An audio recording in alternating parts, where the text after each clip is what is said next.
can also talk about the Apple new ones. Oh yeah, that would be cool. And your change to Android. All right. He let out the biggest sigh. Just and your change to Android. Your change to Android. How dare you? How dare you? All right. I'm a G. Oh no, a wild pixel appears. Yikes. Anyway. Yikes. Yikes. I have to figure out the lighting in my office. Look at this. See the yeah, face? I'm not used to the sun coming up this way because, like, you know, we're entering new seasons. Yeah. Something about the position, the stars and the moon. I don't know. No, the tilt of the earth. Yeah. Yeah, exactly. Jeez. All right.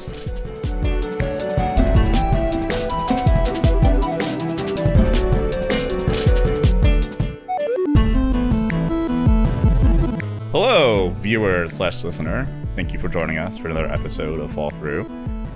This is just going to be like a nice little panel episode of me and Matt talking about current events, things that have happened, a little bit of a GopherCon debrief.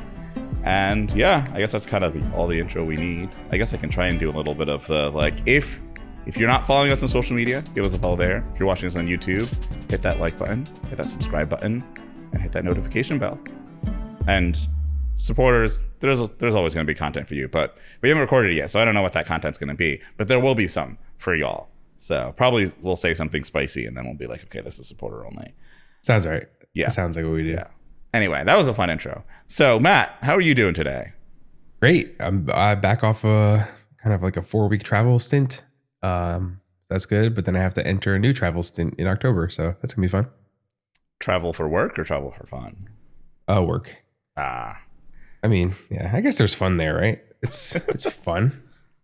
But I guess, yeah. No, it's good. I have to do some conference travel and some office travel, customer travel. So it'll be fun. Those Oxide racks installed. Get my United Premier whatever status. Exactly. Oh, okay. Well, I think we should start with the GopherCon debrief, because we had a pre-GopherCon episode, and then GopherCon happened, and we haven't done a post-GopherCon. So even though GopherCon was a few weeks ago, actually I guess it's about a month ago by the time this ships. Yeah, what'd you think? What'd you think about GopherCon this year? Yeah, I mean, we should talk about this because we have our Go listeners who want to hear this. So GopherCon was in the Javits Center in the late August. I really, really, really enjoyed seeing people, right? Like the people that I know online and offline. I got to meet a lot of like my friends and whatnot, right? You were there, Angelica's there, a bunch of other people that I know. And overall, I had a good experience at the community level. I can't say that I went to most of the talks. I was definitely in the hallway track a lot. And then I was also focused on the challenge series, like the Capture the Flag challenge series. Yeah. We had that running on Oxide. So I was like hanging out at that table and like, just seeing how people were doing and whatnot. But overall good. I mean, yeah, overall it was good. How about you? I'll save the spicy stuff. You can't just jump right into the spicy stuff. Can't jump right into it. No, I think it was really nice to see a lot of people. There's some people I haven't seen in years that I saw, which was really fun. I wasn't even expecting to see some of them. It's like, oh, hey, you're here. So that was a lot of fun. I really enjoyed seeing those people. I enjoyed hanging out with you and Angelica and Ian. The meetups were absolutely fantastic. We got some really great locations for those. So it was really, really an enjoyable experience. I went to a few of the talks. They were pretty good. I think I had some spicy opinions about some of them that I saw as well, so we can save that for later. But overall, it was a pretty good conference overall. I was really happy about the challenge series. I like that they're doing that each year, because I feel like it adds another dimension to the conference that is really enjoyable, and it gives you kind of an alternative to just sitting and watching talks, because I think there's a lot of veteran people that are like, I don't really necessarily want to go to a whole bunch of talks. I kind of want to see my friends and then have other things I can do. So I like that there's that option. Yeah, no, the challenge series is fun. And there is a lot of people participating this year and a lot of new people participating, which is nice. We got to talk a lot about just security, challenge series, Go, and it was really cool to see new people come up, like just curious, like what is this thing? And what was I gonna say? I saw a lot of people, like we actually had a lot of prizes to give out too, which was really cool. We had companies like give us keyboards and whatever, and we handed out prizes during the conference rather than waiting at the end, which was great. So good change since last year. I like that. And the tables were right next to the registration booth, which was really nice because you got to see like, wait a minute, what's going on here? And basically like free advertising. Right. Yeah. Also, it was nice having it in our own backyard too. I enjoyed not having to get on a flight. Yeah, having it in New York was a good idea. I don't think having it at the Javits Center was a good idea. Like, the Javits Center is a huge building, and we were only taking up a very small part of it. And like the Javits staff, they work differently, right? They have a schedule. So if 4 o'clock comes and you only have the space till 4 o'clock, like they're already cleaning up. So there's none of that sort of like, flexibility, I guess is the word, to like stay a little longer or whatever. It's very by the book, and that kind of sucks, but it was fine overall. Like it's an easy venue to get to. So that's nice. But I think maybe we could have went into like a hotel or something instead. I feel like also the Javits Center, since it's so far on the west side, takes up so much space, it just feels like a huge space. So it was like very cavernous because like the ceilings were so high and the hallways were so wide. So it just kind of felt like there were a good number of people there, but it also felt like it was a little like empty.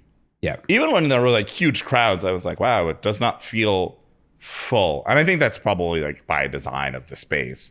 It just felt a little weird at times, where I think in the past, even when we've been at other convention centers, it hasn't felt that way. And certainly when we've been at hotels, I don't think it's felt that same way. Yeah, I agree. It's interesting because like GopherCon did a lot right this year compared to previous years, but there's also like still room for improvement, obviously. The single track was nice. It's nice to just you just go to these talks or you don't, right? So it's very easy for you to make your decision of what your schedule is going to look like. I think that was fine. I still would love to see more of like Q&A sort of, get the community involved more. And I know like the TinyGo hardware hack is meant to get the community together. The meetups are meant to get the community together. I just feel like at the conference, it would be nice to have more of discussion times, like maybe like unconference or Q&A time or whatever. Or even just like an overflow room after a talk to be like, hey, let's discuss this talk a little bit more. That would be cool. The speaker's going to be here after the talk to have like more casual conversation. That would be cool. Right. But that's not the fault of like GopherCon. That's just, feedback. Yeah. I don't know. It was good. I didn't attend many talks though. That's my problem because I really did spend a lot of time talking to people and at the challenge series booth, but I didn't hear this is going to sound bad saying it this way. I didn't hear anything about like, oh, you missed this must watch or must see talk. There wasn't like that one like star talk that everyone was raving about. It seemed to just be like decent enough talks depending on what you're into. So I guess that's good in a sense, right? I didn't miss anything in that regard. Yeah. Yeah, I feel like the talks were like, even the ones I went to, I was like, this is some good information. And I think a lot of it too, I was like, this could have also been a blog post for a bunch of them. Like, I didn't really feel like I needed to be in that room, even when I was watching talks. Exactly. Yeah, that's a better way to put it. And that's what I miss when I go to talks. I want to attend a talk that's like, oh, I wanted to be here versus anywhere else, right? Like, sure, maybe this could have been a blog post, but the way this was presented made more sense for a talk and blah, blah, blah. I want that sort of experience when I'm attending a talk. And I didn't feel any of the talk titles or whatnot pull me into that. Like Yeah. a lot of the talk titles and content felt corporate, in the sense of like, here's what I'm doing with Go at my job, or here's like what my job makes that's in Go, and I'm gonna like kind of market it to you in a way. And I'm not there for that, right? I'm here for the community. Yeah. And I think I did miss some of the talks I did want to, like I wanted to go to Patricio's talk. I'm sure that one was great. So I did miss out on that one. So there's definitely, but they're not saying that none of the talks were great. Just the ones I went to. I was like, they weren't bad. I'm not saying they're bad. Except for maybe one. And we'll save that for supporter only. But for the rest of them, I was like, no, I like these talks. But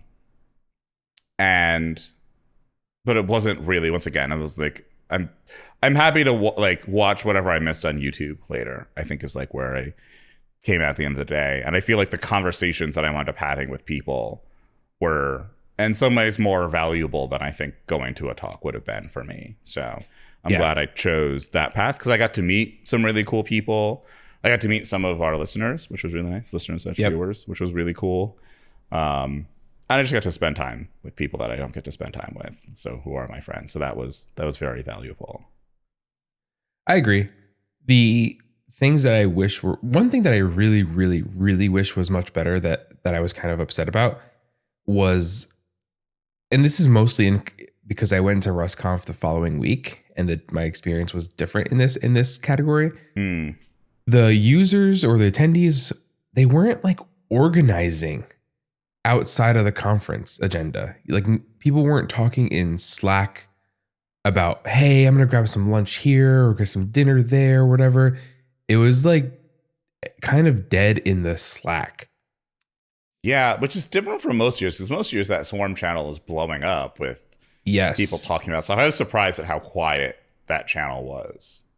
That made me upset because I like that because one of the years the Swarm channel was talking about we're going to do karaoke, we're going to do this, we're going to do that. And they put events out there that people were doing that obviously weren't part of the conference. It was just like, hey, we're all here. We're going to get Korean food or we're going to get ice cream or whatever. And people would just be like, yeah, I'm in. And I really, really miss that. You had to like talk to people in person to find out what they were doing or just hope that someone told you about something that you haven't heard of yet. And like that kind of sucks. Yeah. Because it really makes the community, if you were an attendee that's there by themselves, like how do you outside, find things, how do you find things to do outside of the conference agenda plus meetups? You know what I mean? Which, I mean, especially is true of like, I was surprised there weren't more discussions about where do we get lunch because like, unlike previous years at GopherCon, this year the lunch was pretty mid, like pretty mediocre, which, there are good reasons for why it was like that. But I thought more people would want to go out to lunch. And I would assume that people would be posting, oh, we're going to this place that's a few blocks away or this other place. Also because New York City has like such great food. It's like, why wouldn't you all just like go out and get some foods elsewhere? So I think there was that aspect too, where I was just like, that's a little confusing. I still like I think it's your idea. That's the first person I heard it from of like give people virtual credit cards for lunch per day, like a per diem, like you said. Especially in New York, that would have worked so well. If everyone just got like, it doesn't even have to pay for a full lunch either. It can just be like subsidizing a lunch, like $10, $15 a day. I know $15 might not get you a full meal in New York, depending on what you're getting. But even if it like subsidizes it a little bit, that helps. And you can go out with your friends or whatever, or pool your money together, or maybe they just sign up for like a Seamless account or a DoorDash account and you pool like a big order. You know what I mean? Something like that would be pretty cool. I think especially in New York, especially for the Javits Center, every restaurant that's around here is well prepared for large masses of people pouring out of that place and going to them. So it would have been a perfect year to do that, especially knowing how expensive those meals were. Like you could probably get, I mean, I don't know precise pricing, but like, I mean, for most conferences and most years, $15 will barely get you a can of soda. So those, and that's literal, listener. Like that's not hyperbole. Like after all of the fees and expenses, everything, each can of soda is extremely expensive. So like those lunches were probably also pretty pricey. So taking that money and pulling it into, hey, here's $50 to go get lunch every day could actually be a reasonable thing, which would be a really cool type of conference experience. I'm sure the Java Center probably like would deny people. You know, like if you didn't sign up for their meal plan, they'd probably be like, "Oh, we're not holding your event" or I mean, something. I don't think you have to get food. I mean, you probably want to still have beverages and snacks and all of that. I think it might be tough too because the lightning talks are during lunch, so it's like, okay, well, how do you get the lightning talks if people are not on the premises? But you also just rework when and how lightning talks happen, maybe work them more into the agenda as a whole. But Yeah, I agree. I don't like the fact that lightning talks were a little off the beaten path, right? Like you had to make they weren't really part of the agenda. They were like, oh, if you don't want to eat your whole lunch or if you don't want to spend a whole lunch hour, take the lightning talks. It's like, well, that puts pressure on people, because lunchtime is a really good time to talk to people and sit down and actually get some conversations with the community. right. But yeah. Yeah. Overall, my experience was good though. Love that it was in the backyard, like you said. Not Yeah. having to fly out for a conference and like be a new person in a city is a great feeling. I don't think we took advantage of New York personally. Like if you were to ask me, the venue was fine, the location was fine. We just didn't take advantage of like all that New York has to offer. It could have been much more integrated with the city in a better way. But Right. yeah, I get it. I do think the meetups, they got some really good Yeah. locations for the meetups. So that part was really nice. Yeah, agreed. Yeah, and I wish we had more conferences in New York. Like I feel like there's probably a way to do conferences in New York. Well, I know there's ways to do conferences in New York that are still pretty affordable and still really fun. Like I remember I organized a conference. This is probably a decade ago at this point, but we also I think we had it at NYU, and then we didn't have any food on premises, but like giant groups of people just were like, okay, we're going to go to this restaurant and have like 30 or 40 people at this restaurant. We're going to go to this other restaurant. And that worked really, really well. Yeah. And then people still came back in time to see like additional talks and all of that. So I remember that format worked pretty good. So I feel like, I don't think GopherCon's coming back to New York anytime soon, but here's hoping that there's other conferences that are like GopherCon that'll be here. Yeah. Let's see how it goes. I'm trying not to say things that make it come off like GopherCon suck, because it's not how I felt. But there were aspects of it that were underwhelming for sure. And if you're going to ask me, like, so I paid for all of these conferences out of pocket, by the way. So GopherCon, RustConf, I paid for those out of pocket. All Things Open that I'm going to next month, I'm paying for that out of pocket. It's not that I don't want to, like Oxide will probably subsidize or pay for these things for me. But for me, it's like I'm going. I'm not asking Oxide to send me, except for KubeCon. They're sending me to KubeCon. So like I'm like fine. You're like, I don't want to go to that, so you're not paying for that. Yeah. I'm not KubeCon, whatever. Like it's at this point, we all know what it is. It's just it's basically a corporate conference. But the interesting thing about like GopherCon to me this year was the sponsor hall was empty. You know how like you're supposed to bring an empty bag for your swag? You didn't need to do that with GopherCon because there's basically no swag outside of the registration booth that you can buy. Right. And the sponsor booths were basically not there. I think it's not even that, like, because there weren't many sponsors, but also the booths themselves were pretty sparse. So it's like sparse in like a giant space. Like compared to Chicago felt like, oh, there's so many sponsors here. And this year, I think they had 4 that had actual floor presence. Which is also a departure from previous years, because like last year there was like even the lower level sponsors had like a table. Like I remember Filippo's company Geomis had like a table, and there were a whole bunch of small companies that had tables, and this year we just didn't have that. But yeah, I remember walking into the dining den / sponsor area, and I was like, oh, there's not a lot here. Yep. That made me upset. I walked into the dining room one time with you, and I basically immediately walked out. And then I don't believe I ever returned to that space except for one time to talk with somebody because there was tables in there, and that was it. Right. And I never returned there, and I just felt bad.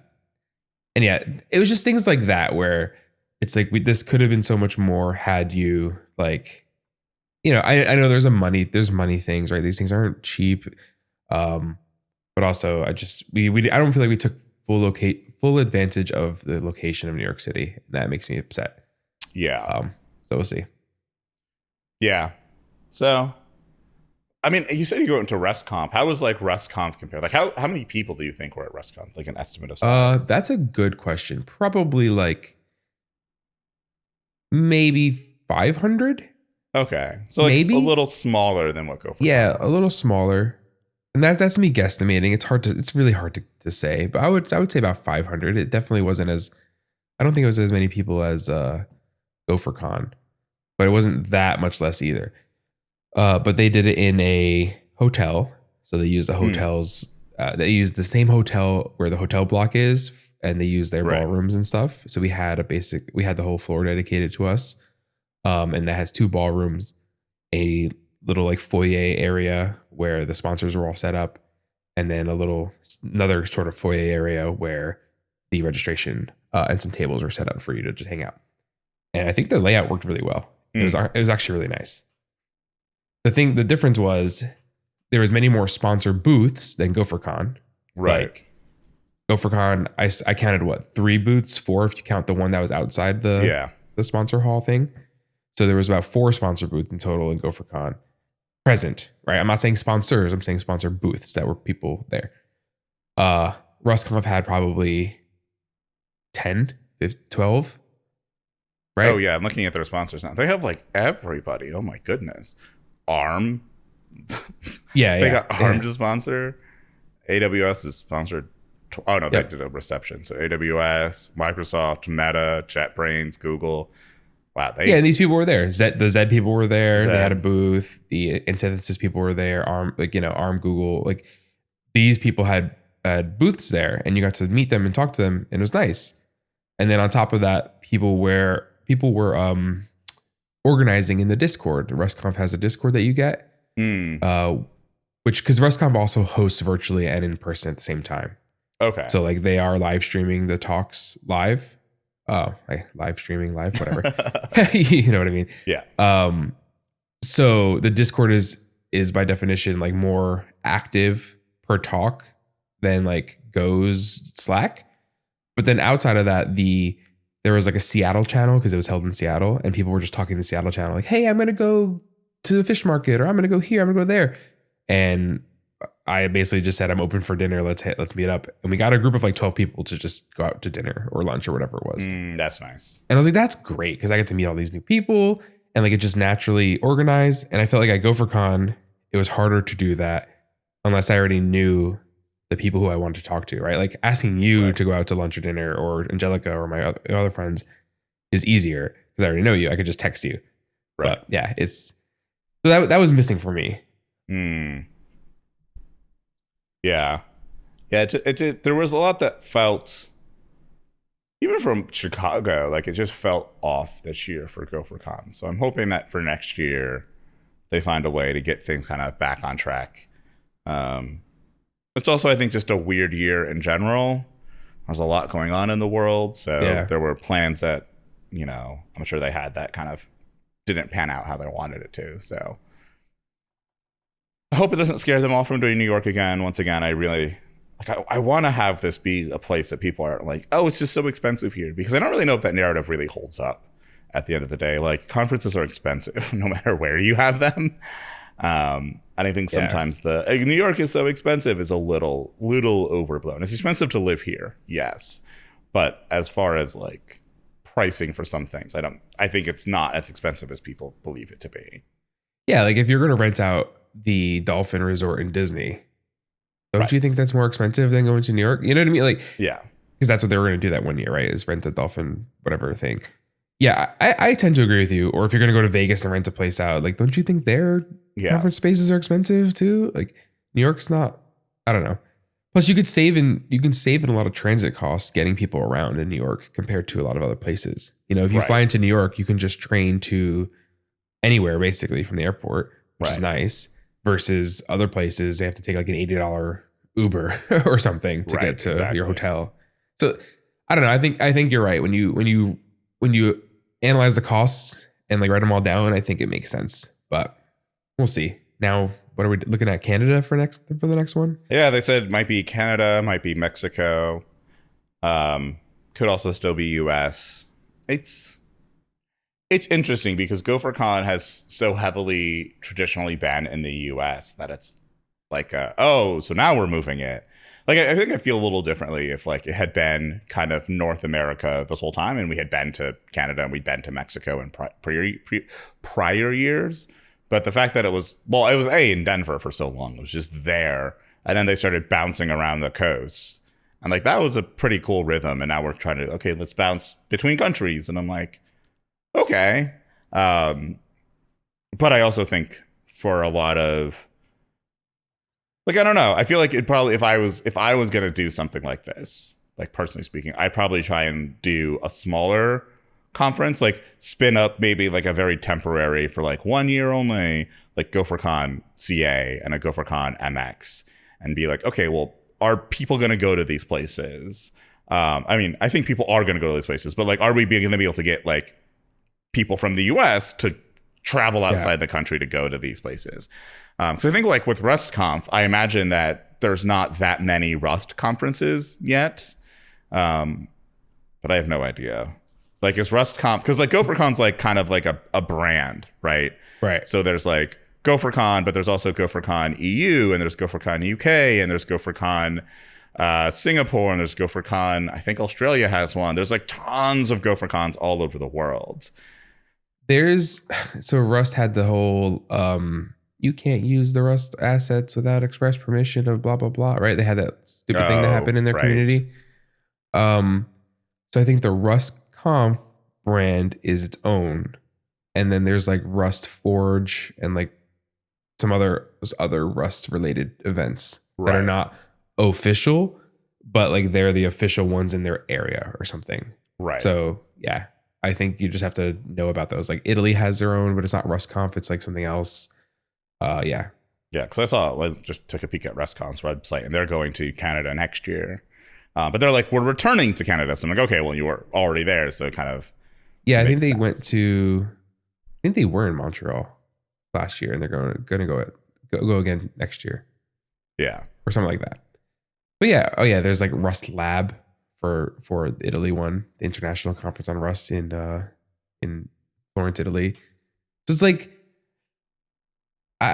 there is no one brand. That's the one that is the one thing that's different in the Go world, is everything's GopherCon, regardless of where it is, which I don't know. Is that better? Is that worse? I'm not sure, because if you attend one GopherCon, do you need to attend the others? Like, is it vastly different? I don't know. Yeah, because they're also like, they're all organized by entirely different groups of people. So there's that as well. Right. So yeah. Oh yeah, RustConf has been bouncing around all over the place. Just looking past, like they were in Paris 2021 apparently. Yeah, I heard people say not so great things about the Albuquerque one, which was I think 2 years ago. Yeah, I think that was 2023 or 2020. Yeah.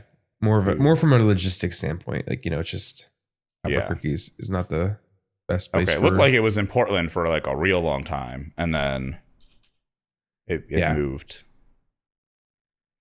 Yeah, no, I think like that matters, like your branding, your location, all of this stuff matters. I am a little concerned about going to Canada for GopherCon.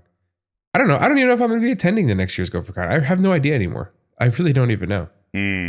It's hard to say. Like, if you were to ask me, like, hey Matt, you spent, I don't know, how much did I spend on GopherCon? I spent hotel plus ticket. So call it $1,500 going to GopherCon, right? Between the ticket plus hotel nights.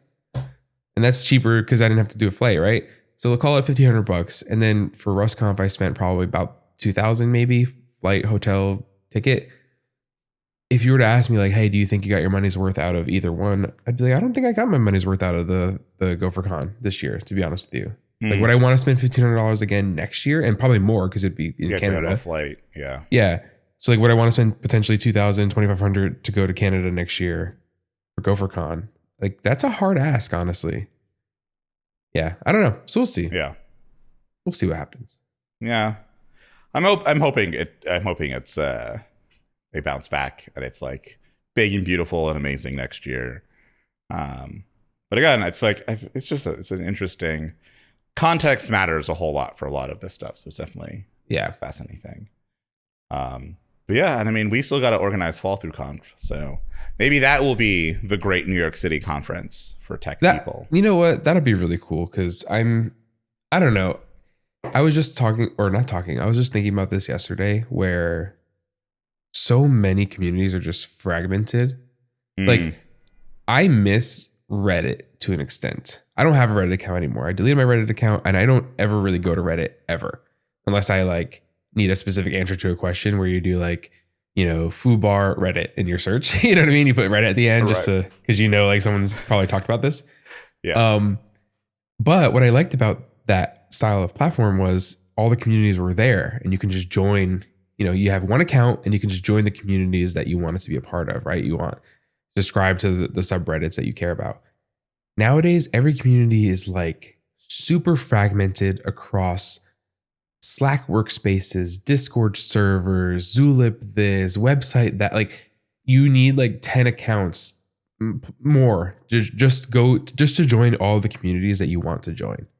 Right. And it's like, is this really the best use of our internet resources? You know, like I need a Slack account that I never ever use just to talk to like certain people. This seems stupid. You know, this seems like way too complex for what the internet can provide us. So I don't know. I wish, and same thing with like meetups. I think there is a nice case for consolidating some of these meetup communities a little bit. Yeah. In like an event that's like, hey, this is like the New York City tech, you know, meetup or event. We're just going to talk about all things tech. And yeah, I think that'd be pretty cool. That does technically exist, but I think I don't know. I haven't actually looked at it in recent years, but I think it was really good during pre-pandemic. I have no idea what it's like post-pandemic. But yeah, I mean, I get it. Nobody wants to like do anything post-pandemic. Nobody has the money. Nobody has the time. You know, I think it's a lot. It's like we've talked about this before, but it's like the context changed after the pandemic, and I think we're all, as organizers, trying to figure out like how, like, what is this new math that we all have to deal with? Like, you know, there's a not-for-profit I'm a part of that's trying to figure out like, okay, do we do a half day in the afternoon style thing? So you're swapping out, instead of swapping out family time for conference, you swap out work time for conference. Yeah. And our people, because I feel like the thing that happened with the pandemic is that people just started to massively deprioritize work, and they started to prioritize family life and their personal life. So all the infrastructure used to be set up around, well, clearly work is your core thing, and now we can just take a little bit of time after work or around work to kind of, you know, have you be part of this community, and that gets taken out of the balance of your family time and your friends' time. But now I think people are just unwilling to make that trade-off anymore. Yeah, it has to be worth it. I mean, I used to go to after-work events with my colleagues when I was in the office, and that was great, you know? And and you're right. You would leave the office a little early because you know you're going to still hang out with your colleagues for another like hour or two. And all in all, you're getting home maybe 1 hour later than normal, not like 2-3 hours later. Nowadays, it's like, oh, I have to do my full day of work and then go to a meetup and then come home at like 9 o'clock at night. Like that sounds wrong, you know? And it's a time thing. It's a money thing. It's a willingness thing. Now, I mean, and especially today's job market where people are afraid of their jobs being lost. And everyone's like, I don't want to take off time at work. I need to perform. You know, people are afraid to do that. Like, why? If you go to a meetup because you want to like stay engaged in the community, and that means you don't make progress on your project today, you know, or as much as you could have, that is seen as a negative. Yeah. And I feel for those people in those roles because I get it. I really do. It sucks. Yeah. Corporations are kind of flailing around as much as everybody else is, which is really fascinating because I think there's been a narrative for a very long time of like, corporations are these big, powerful entities and they're running everything in the world. And I think especially this year, we've seen that they're kind of just reactionary beasts. Like if you look at the companies that have just shot themselves in the foot over and over and over with their decisions, and it's just like, oh, you thought you could just like react the other way and people would be just fine with it, and it turns out that nobody is fine with it. Like the speed with which people were just like boycott all of the Disney products. Like as soon as like what was it, Jimmy Kimmel got suspended or whatever. I don't know what it really was. Oh, the other happening. day. Yeah. Yeah. But like the swiftness of people just being like, oh, okay, bet we're just gonna cancel all of our Disney, not just like our Disney Plus subscription. We're canceling every little thing that is involving Disney. And then I don't work there, so I have no idea why they went and reinstated him. But I'm like, perhaps they did not think that the backlash was going to be so swift. Yeah. But I think all of this is starting to show us that like lots of corporations are just really reacting to the environment that they're in. They're not really leading it or controlling it, and the way I think people think it happens. But I think because so many people believed that they were in control of things, and to some degree they believe they're in control of things, they're just doing things that are like so risky and make so little sense. Like so many companies, like all of the layoff shenanigans people keep doing, all of the stock buybacks, all of this stuff is just like a lot of bad input from over the years, and a lot of ideas that were like not really sound ideas that now are being shown to be like, no, this is not working.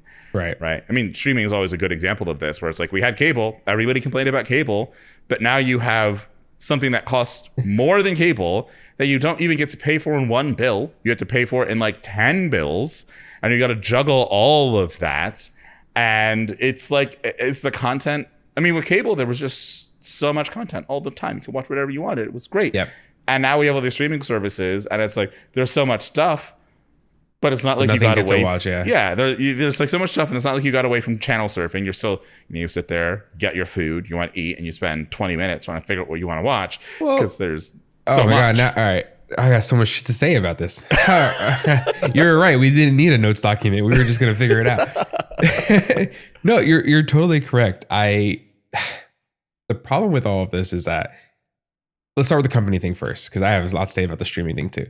The company thing, most companies don't have true leadership or vision in front of them. You're right. They are just looking at their peer companies and saying like, oh, I'm ABC. What is, Disney doing? Or, I don't know much about the TV network, so maybe that's not a good example. Disney owns like, ABC, but there you go. Yeah, exactly. I don't know much about it. But like, I'm Uber. What is Lyft doing? And vice versa, or something like that. Or I'm DoorDash. Right. What is Seamless doing? What is this doing? And like, they're just looking at their peer companies in the market and kind of not going too far ahead and not staying too far behind. They're kind of just meeting with each other because everyone's afraid to be a differentiator.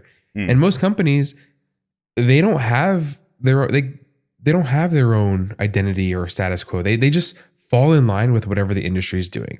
That's why when you go to a company, it's like they all use the same hiring portal. They all use the same like email or doc services. They all have the same sort of protocols and processes. And it's like you can just transfer from one company to the other and it just feels the same corporate bullshit. Because it is. Because nobody has their own identity. They're afraid to like stand up and be like, oh, actually, we don't do that here. We don't like that hiring process. So we're going to change it. We're going to do our own. And I think that's one of the reasons why like a company like Oxide who goes away from the status quo is so attractive to people. That's why a lot of people like what Oxide's doing, because we've basically said no to a bunch of the status quos in the industry and we just did our own thing. And it's like, but you can do that too. You know what I mean? Your company, your startup, you can do all these things too. There's a reason why Leak Code and all this interview stuff exists. It's because all companies are pattern matched to the same way of hiring. Right. And it's the same crappy way of hiring. And that's why all of these Leak Code study groups or whatever spawned up, because they're trying to game that system because it's so well understood now. Yeah. But we know it's not the best system, yet companies still use it. And then, apply that example to like everything else, pay, like vacation, parental leave, whatever. It's like pick your poison there. And then you'll see like how companies it's a race to the bottom in terms of quality. Yeah. And I think too, it's like I've been talking to listeners/viewers. If you've been with us from the beginning, we had Chris Allaire of Verity on the podcast, and I've been talking to him a bit about, what does the recruiting landscape look like? And it has been completely obliterated because first it was the companies like having all of their applicant tracking systems and doing all of the AI automation or machine learning automation of this stuff. And then people started using AI to generate custom resumes. And there's this also bizarre thing happening of like a whole cloth made up people, right? Where it's like, oh, like somebody will show up to the interview who's not even like the person that the resume is for. So there was a whole bunch of like, oh, the applicant tracking system caused people to just start AI generating the resumes. And now the very small talent management or talent acquisition teams at companies are just overwhelmed. And they're like, we literally cannot find people because we are just inundated with so many resumes of people, so many applications of people who are just not qualified for this at all. And we have no way of discerning any of it. And so like so much of the recruiting infrastructure of our industry has collapsed. And so like, Kris's company, like people are starting to go back to having recruiters and hiring recruiters because it's like, oh yeah, how are we going to do this? And I think I think there's some view of this that's like, oh, but it's so much better if it's kind of like more open and if you can kind of do it on your own and you don't need connections. But people don't recognize that like by having things run via connections, you keep things to a manageable degree, right? Like the recruiters can kind of curate the people that they work with over time, so that they're representing a base of people they can offer to companies, and like maybe it takes a bit to get into that base. But like it's a much more manageable endeavor. Whereas like right now, I feel like companies have just run themselves into a wall and are like, oh crap, we can't really hire. And I think too, like the hiring processes have just become insane as well, because people are like, oh, I don't really want to do leak code, or they're doing leak code. They're also doing like so many rounds of interviews, and people are just like, I don't want to do 8 rounds of interviewing. I don't know, not with one company, not when especially especially when those 8 rounds don't even guarantee you, or like you don't have a reasonable chance of success even after that. Yeah. If you do 8 rounds and you're like pretty sure that if you do these 8 rounds, you're 90% going to get like an offer, fine. That's more bearable to do. But when it's like, do these 8 rounds before we even decide of like what candidates move forward, that sucks. Yeah. That sucks so much. And I bring this up because like we at Oxide, our hiring process is notoriously different than most, right? We ask you to write materials and blah, blah, blah. And now in today's world with more roles on our website and we're growing, we're starting to get some AI generated stuff and we see it. Yeah. And since we have humans in the loop to review it, we can catch it.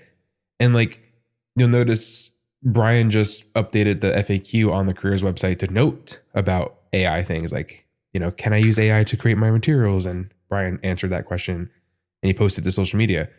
And it's like, forget about AI being a tool or whatever useful. It was more of like, if you need AI to communicate why you want to work somewhere or what your skills are, then I question you. You know what I mean? Like I have to question you, because if I said, hey, Kris, what do you like writing about? Or like, what makes you a good writer? And you have to go consult AI to find out about yourself. That means, what does that tell me? You know what I mean? Like that doesn't inspire confidence in your writing ability, And I don't know. It's just very interesting to see people's reactions to some of these things. But some companies, they're not even set up for this. At least here at Oxide, like, sure, we have a lot of humans in the hiring loop. So it takes us longer to review applications because we have humans actually reading these things. Right. So, but that also has a nice benefit of it's much harder to like get an AI application over the line and then be one of those people on like Reddit overemployed or whatever it is, that one subreddit where people work 7 jobs and get paid. Oh yeah. Yeah. It's much harder to fool us there because we know you're a real person by the time you talk to us. And yeah, it's very interesting to see that. But companies, like I said, they're so busy on kind of keeping up with each other and like trying to compete with each other that they forget to make their own processes, and it hurts them. Right. And this is one of those areas where it's going to hurt them a lot. Yeah. Sorry, I know I got off the beaten path there. Yeah, we're like on a yak shave of a yak shave of a yak shave at the moment. We'll try and unwind the stack at some point, viewer / listener. But yeah, I feel like the recruiting is just like a really good illustrative example of why companies are much different than what people think they are. Right. There are the for the most part, they are all followers and they're all following each other, and they're not, masters of the universe, as I think people kind of expect them to be in a lot of ways. And that goes like with everything. Like it's just there's like a whole bunch of flailing around. And I think it's also like we've entered this world. And maybe this will be supporter only. We'll see. But I saw like DHH posted an article the other day that was like super critical of Tim Cook leading Apple, and he tried to basically make the argument that Steve Jobs was like this great leader and Tim Cook was like good at supply chain logistics and not good at, you know, being a product visionary. And like he tried to point out like some of the blunders that Apple's had in recent time and tried to be like, well, Steve Jobs didn't have these. And I'm like, that's such an interesting, like careful selection of Apple's history, right? And like, for one, Apple is like, you know, one of the largest, you know, companies in the world, has one of the largest market caps.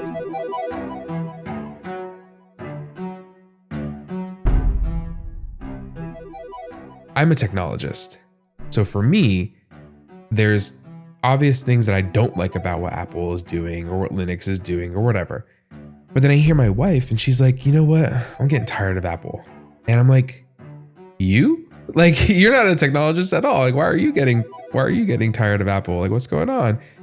And she's like, oh, you know, the software is like, the updates have been changing for no reason. I'm like, what do you mean? And, you know, I showed her the liquid glass stuff and she's like, yep, I don't want this. And I was like, well, you got to try it first. You know, you got to form an opinion on it. And she's like, no, I don't want this. But she's not a technologist. And I'm like, if she's feeling this way, if she's feeling like, you know, Apple is not the polish it used to be or whatever, I want to understand why. You know what I mean? I just want to understand what she's thinking. The problem is that like people are mad no matter what. If they don't change things, people are mad. If they change things, people are mad. It's like, once again, it's back to the people. I'm like, you all can't be just mad all the time.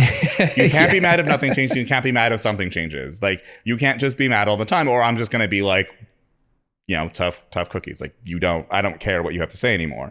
Because it's like, if you're just going to be mad all the time, or you're going to be mad because like maybe there's a small sliver of change where it's like just enough for most people, it's like, why? Like, that's so annoying. Like, why are we making companies navigate that kind of like, oh, I want these things to change, but these other things not to change, or any of that? It's just, and it's like such a amount of like, there is so much wasted effort that happens, I mean, in the world as a whole, but also just in our industry, because of all of the nonsense that we all continually speak. Like, I saw like Low Level on YouTube, he did a video the other day about like he's kind of like, I'm kind of fed up with Rust. And I'm like, yeah, I think a lot of people are fed up with Rust, because like there's good places to use it, but now people are trying to rewrite all of core utils in Rust, and like they're not working, like for some things, like they just either crash or they freeze or all of that. And it's like, we're dedicating an absolutely absurd amount of effort to rewrite a bunch of stuff that like Rust is not gonna like, LS is not going to be like, we're not worried about, you know, CVEs in LS really, right? Or like a lot of the things that are in core utils, right? There's not a lot of, you know, such as LS is like read only basically, you know, like, yeah, it's like there's so many things that what was it? I think there was like there was one tool I'm just like, this is not something that like needed to be rewritten in Rust. And well, maybe sudo. I mean, sudo, I think it makes sense to rewrite sudo in Rust, right? Because that is a very safety critical thing, and writing in a memory safe language, I think makes sense. But the whole, we should rewrite everything in Rust is like super silly. And it's a big waste of our resources. Because I think unless you were going to tell me like the kernel is now Rust, you know what I mean? Like, unless you change the layer of abstraction beneath it and you're like, oh, the kernel is now written in Rust. Oh, let's make our tools right. Like, I can get that, but that's not happening But even if you did, any long time. I think the problem is that people, even if you are a company like Apple and have what feels like infinite money, you don't actually have infinite money. And I feel like people just have this assumption that there's infinite resources. So like, we should rewrite everything in Rust, because even if it's not safety critical, at least it's in like a memory safe language now. But it's like, yeah, but every moment you take to rewrite something in Rust, it doesn't need to be written in Rust. You take away from us focusing on the bigger problems that we need to solve as an industry. Right. And you like, even just the let's argue about this spends a lot of time that we could be using to help make the industry better and help really fix the lower level things that are really broken. Yeah. And it's like, though, if we really want to understand like why we can't get innovation we want, like that's a big part of it. Like we have been on the same stupid chip architecture for 80 years now. Like the von Neumann architecture sucks. It's always sucked. And we're still like, no, we're just going to keep it's not even like our chips are von Neumann anymore. They're really weird. The hardware is really, really, really strange. And it's not what that was when we first made it. But all of our software assumes this architecture. So we have to make all the chips pretend to do this architecture. And it's like, how about we fix that? How about we all go and fix that problem so we can actually start having far more interesting software that we can build and hardware that we can build. And then you can actually start seeing real innovation again. But everybody's been obsessed with this free lunch or doing the minimum, right? Like I think Rust is nice in the fact that it gives you memory safety, but it like the hardware doesn't. Why don't we focus on getting hardware that has memory safety, that has type safety? Why don't we have assembly that has type safety? Why don't we explore these ideas more? And that's because, well, that's really hard. And we want to do the thing that's like not as hard. It doesn't seem as fun to people that are software people because that's all hardware people that have to do that work. Well, hardware and software people together, but and it's also like the rewrite is a very interesting thing because I'm all for rewriting tools for like learning. Like if you're like, hey, I want to learn Rust, I'm going to rewrite LS. It's gonna be my hobby project, fine. But then when you're like, oh, I want to kill LS in C and I want to replace it with Rust. And it's like, but why? Like LS is such a low effort tool in the sense of like it doesn't do much. You know what I mean? It's not like a system critical tool. It's stable in the respect that it's everywhere and you use it, blah, blah, blah. But like, why not rewrite something that needs to be rewritten in Rust that actually has a problem in C where Rust can solve it? Like LS, it could be, I could care less about less is less, but LS, whatever. I can care less about what language LS is written in. It can be written in Go for all I care. I don't care. I'm using it as a tool. The interface is very simple. List files with optional attributes too, if you want, whatever arguments. It's like, what benefit does writing that in Rust give me? Is it faster? Is it safer? Like in what regard? Okay, so you dropped it from, 2 milliseconds to 1 millisecond. I don't know the times. I'm just making up numbers. Great. Me as a user, my terminal still renders slower than that. I mean, mine doesn't because I'm a ghosty, but like an average user, like it's just, I don't know. To me, it feels silly unless it's a learning thing. Like I said, unless it's for learning. Thing, that's fine. That's fine. But yeah, this industry definitely spends too much time on overhead things. Process, metadata, whatever. We spend too much time on the overhead of software and not enough time on like the implementation of actual good software. I think we also spend an absurd amount of time in very small corners of reality thinking that that's the entire space, right? Like once again, like everybody's like cloud, everybody's in the cloud. I'm like, no, not even remotely close is everybody in the cloud. I mean, you're working at a company now, so literally like premise on the idea that not everybody is in the cloud. And they'd like to have cloud-like things, but for various reasons, they're not in the cloud. But I was thinking about this the other day because I'm like, have a burgeoning interest in PHP again. And I just was like, oh yeah, like a lot of people think that PHP is dead. Like it's a dead language. And I think now it's kind of more visible that's having this huge renaissance with like, especially with PHP 8 and like with Laravel and Symfony and Drupal and all of these things. Like they're definitely, you're seeing them come back, but it's like they were never gone. Like 80% of the web still runs on PHP.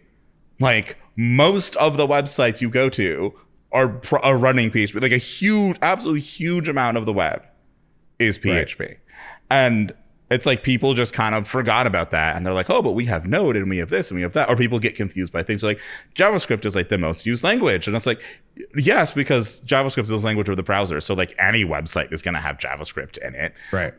But still like an absolutely huge amount of stuff is written in PHP, especially since there's so many WordPress sites out there and so many content management systems that are written in PHP. So PHP is like kind of always been here, but people are like, oh, but it's like sort of dead. It's like, it was never dead. And I think that's true of so many different things where it's just like, I don't think people understand the scale of how much stuff there actually is. Like, it's not practical to say we're going to rewrite all of everything that's in C and Rust. Like that's not a practical or sensible thing because there's so much C out there. And even if you had the bandwidth and the manpower, person power to go rewrite all of the C in Rust, why would you rewrite it in Rust, and why would you not like get better hardware and then rewrite everything for that better hardware? Like the argument that gets made is like you have to exist in this very small corner of the world that's just like, oh yes, like C, we still have to have the basis of C, but we're going to have the bandwidth to rewrite all of it, which will give you the bandwidth to rewrite all of it. Then you surely have the bandwidth to just redo hardware architecture and get something that is better, that's not fundamentally based on C. It's like, oh, we don't want to be fundamentally based on C anymore. We're still going to use a language that is still very fundamentally based in C. It's a very odd argument, but it's a very, I guess in some ways, it's a very like corporate argument, and that is still very short-sighted of a thing for us to be doing, right? And it makes sense in the next couple of years to do that. It makes no sense for the next 50 years to be doing this. This is something I want to talk about. One of my colleagues, I want to get him on the podcast. He like speaks similarly about these things where we're built on all of these abstractions that probably make no more sense anymore, in today's world. Like we've built these abstractions 50 plus years ago, and I'm not this is where I need to be very clear for listeners and viewers. I'm not knocking these things. Obviously, you can only do what you can be enabled by with your time and technology, right? So 50 years ago, technology was very different. So you had to build abstractions for the time that you're operating in. Now, we no longer have vacuum tubes. We no longer have like physical terminals over serial. We don't have these things anymore. It's all been virtualized. It's all been emulated, right? And we can do that now because the emulation doesn't cost as much as it did back in the day. Because imagine trying to emulate a terminal on a like slow CPU from the freaking 80s or whatever, where you're spending more cycles rendering than you are doing work. That would suck, right? But today we can spend cycles rendering. Look at us. We're on a freaking Riverside call recording this thing. Our CPU is doing this work, or our GPU or whatever, if it's hardware accelerated. And I can be on an internet browser over here. I can be doing other things. Like CPUs have gotten so much better. But the abstractions we created were for an older generation of CPU, both in architecture and in performance. Yeah. And like, what would life look like if we redid this stuff, or if we like rethought some of these underlying abstraction layers that we've built, if we rethought the terminal, if we rethought C as the language of the OS, and that would be cool to pursue, but nobody's doing that. Like you're saying, nobody's taking that approach. I think Brett Victor had a really good talk about this. I think it was like at DropboxCon, like sometime in the 2010s, where he just, I think it was like 2013 maybe, where he was like posed as someone who was like in 1973 being like, what is technology going to look like in 40 years? And he's just like, oh yes, well you have all of the stuff, and it's like, oh yeah, when all of the, the chip, when your CPU was based on vacuum tubes, and your RAM or your memory was core drum, and you had like magnetic disks for your hard drive, it made total sense to have this von Neumann architecture to separate. But now that everything is silicon, obviously what we do is just have a big lattice of chips that each have their own bit of like storage and RAM and all of that, and they're just kind of all networked together and talking to each other. I think it's this funny quote where it's just like, unless of course like one company gets a stranglehold on the entire market and just pushes their architecture forward like incessantly over the next 40 years, and we just wind up with the same thing we have now, that would be really bad. And it's like, well, that's literally what happened. But like, even if you look like back to the 70s, it's like, yeah, no, the path we wound up on is not the path I think people thought we would go on. And to some degree, like the hardware we have is what we wanted, right? Like if you look at especially like the chiplet designs of now, the multi-core processors, like there are so many different networks within your processor and within your computer. Your computer is a network itself. Like PCIe is just a network protocol. Like that's what it is. And you have a switch like thing that sits at the main, or I guess like a router like thing that sits in the center called your IOMMU, and then that kind of like handles routing all the traffic to all the different places.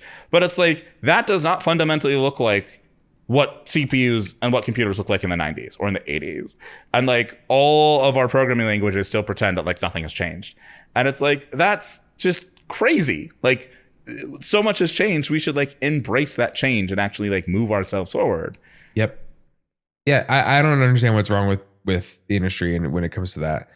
I don't know. I guess it's all about business, right? So they're like, that's not going to bring me money. Everyone wants everyone else to do it.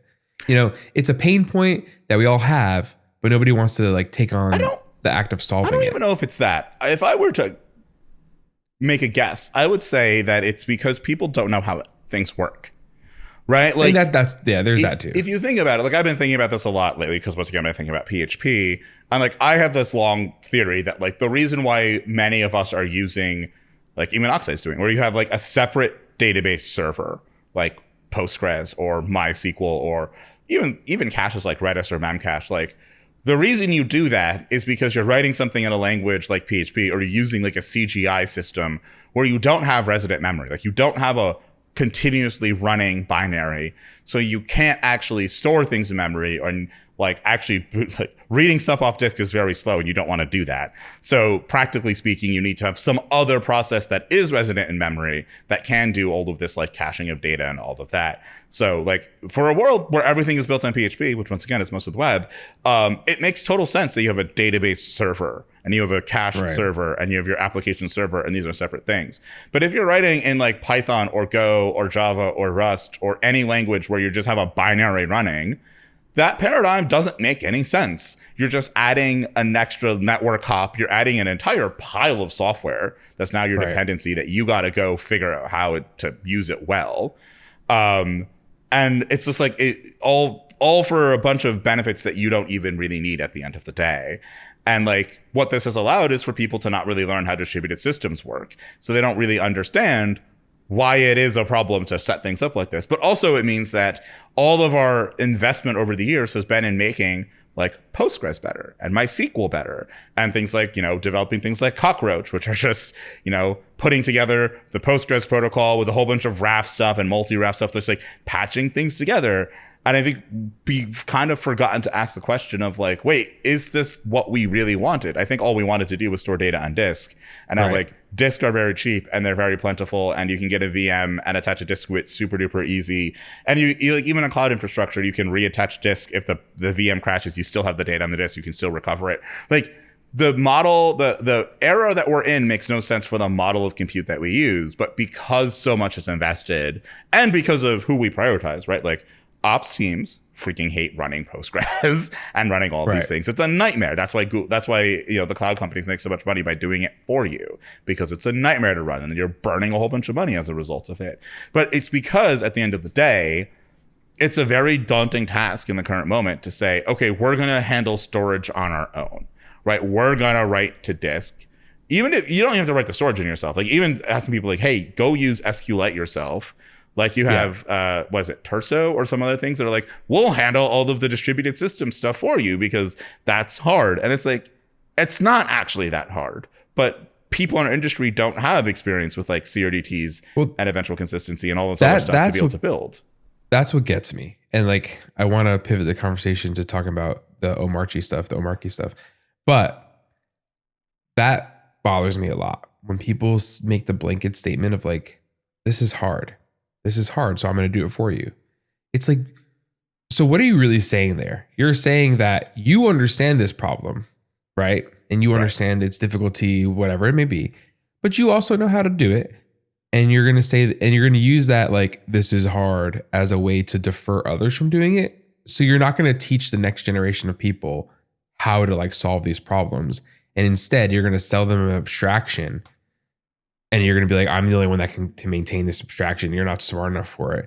And it's like, what are we teaching people? Like the earlier years of this whole field was never like that. It was never like, oh, you're too, like, you're not smart enough for this, and I'm going to make this abstraction for you. It was like, it was more exploratory. It was more like, what abstractions can we build? What's our problem? Like, what's our problem? What do I need to do? Oh, I need to store something on disk and retrieve it reliably. Great. I'm going to do this, blah, blah, blah, blah, blah, blah. And now it's like we've strayed so far away from the primitives that we think that we need something like, Cockroach or whatever, or etcd or Kubernetes, or just name like a more complicated technology. Name one of those. We think that we need them automatically off the bat. And it's like, no, you don't just need them from the start. You need to understand what your problem is first, because you can likely get away with something much simpler. And I've seen this at, the SQLite thing comes up, like you were saying, but then also in like multi-region architectures, so many companies Like, oh, we need a multi-region architecture. For what? For what, dude? You have 20 users. Like, why do you need the complexity? You don't even have an ops person, first of all. You have nobody that understands ops, and you want to do a multi-region architecture, which now complicates everything. Right. Because now your requests, are they being pinned to a region? Are your databases synchronized correctly? Like, what are you doing? There's so many things that get opened up with a multi-region architecture. And you're like, yeah, we need it to be better. It's like, but you can just take the downtime if a region goes down. You're not that popular. Like, you know what I mean? Like, you don't actually matter like in the way you think you do. And I do think, though, some of it is, I think people feel like multi-region should be easier. And to be fair, it should be. It should be. But like all the technology we've built, well, like once again, like so much of distributed systems is invested in things like Raft, right? Where it's like, we want to basically emulate the world as if it was a single machine, but really underneath it's many machines. And I think a lot of that has been like a context problem. Like I've thought about this a bunch in the past, few months of like, when I say CRDT, I think people still have this idea from like 2015 about what a CRDT is. But I think it's also like, if you look at the actual people that are thinking about this stuff, like not just CRDTs, but eventual consistencies, all of this, the conversation has shifted to like local first, which has been mostly in the device space. But I think people are starting to see it in the server space as well. But it's like, when you actually think about what it is, it's like, no, you're talking about a problem of latency, right? Like you've drawn a line here where it's just like, this much latency and less means you're online. This much latency and more means you're offline. That line is different for everybody. So it's not a stable line. But if you were just to say, well, actually, let's design a system that doesn't care about latency as part of its base operation. Like latency only really matters if it like actually needs to matter in the moment. And let's just design our data so that things can move around however fast they move around. And it's fine. And if you start designing things like that, multi-region becomes a whole lot simpler. But that's because you have to invest in thinking about like really not being able to have a singular state of the world, right? Like so much of the complexity we have to deal with is because engineers really want to have a single state of the world. And we've even argued that we need linearizability for users. Users do not perceive a single state of the world for literally anything. That's not how humans in general work. That's certainly not how users of computers work. Like, if they see some stale data, they're like, oh, that's stale, let me refresh the page, right? They're not going to be like, oh my God, I'm so confused. And like, I know my transaction went through and I'm still seeing the other, like, right. They're going to, exactly. Like, the entire financial world is built on eventual consistency. Like, and it has been for basically ever. Double entry accounting is eventual consistency. Your credit card, people are like, oh, what's this pending thing? It's like, it's pending and then it clears and stuff. Like all of this is eventual consistency. Like your little app can be eventually consistent too. Exactly. But like, again, what I like to do every episode is relate back to the real world, right? I want to relate things back to the real world. If you look on someone's website and their Google Maps say, oh, they're open till 4:00, and you go there at 3:00 and they're closed, but they put a sign on the door that says, hey, sorry, I had to run out or something. Or like we had to close early for a reason.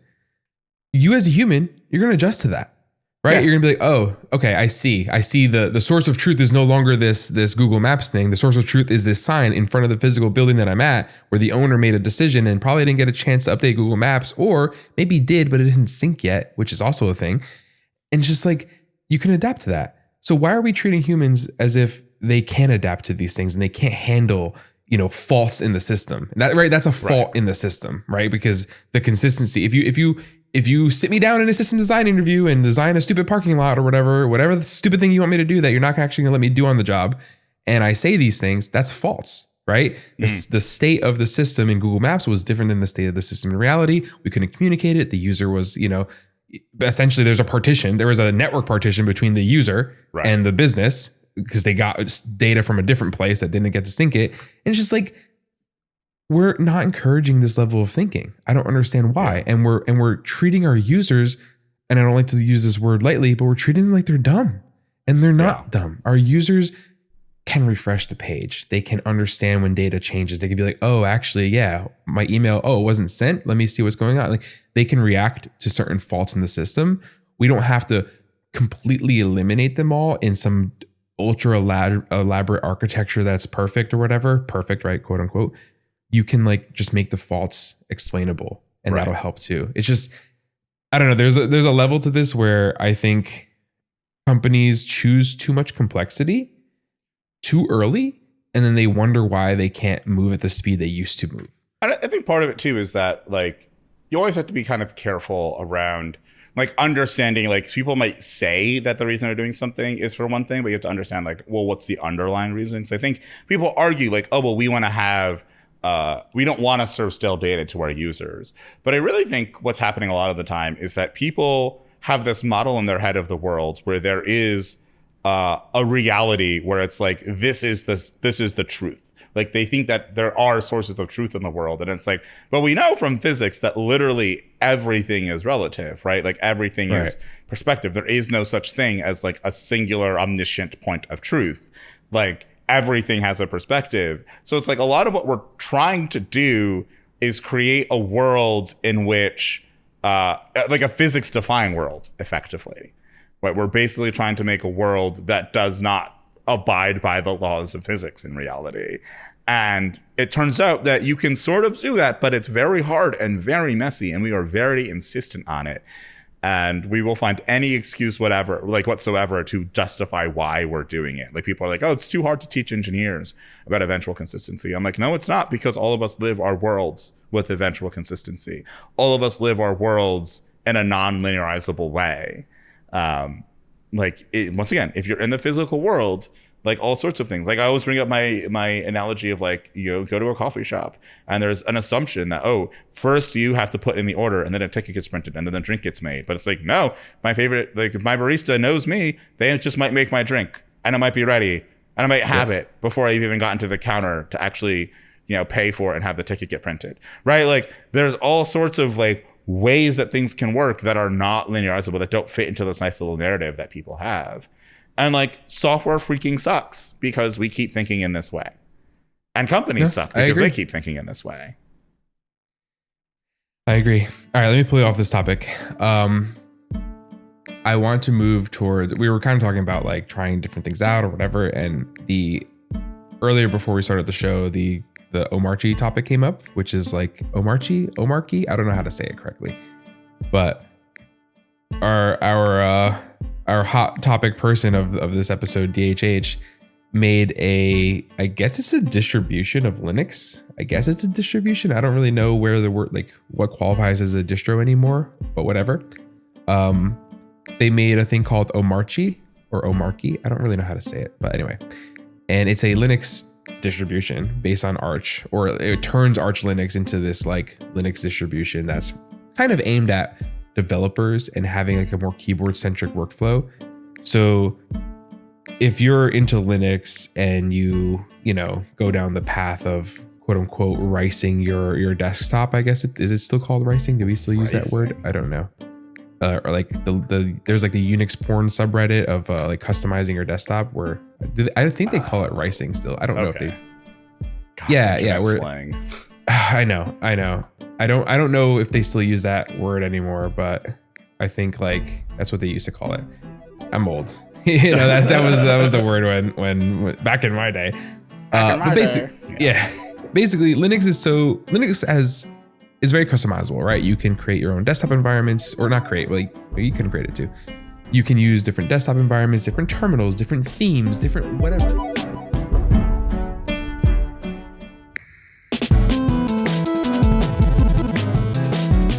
So, viewer, listener, did you enjoy that conversation that Matt and I had? It did kind of go everywhere. I don't know if we fully unwound the stack. I guess we'll continue unwinding the stack when we hit break.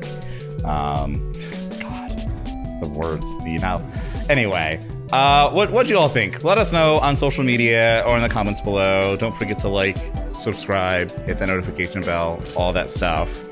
And yeah, then listen to Break. Make sure you listen to Break. This episode of Fall Through was hosted by Chris Brando with co-host Matthew Sanabria. Fall Through is produced by Chris Brando and Angelica Hill, and our beats are by Breakmaster Cylinder.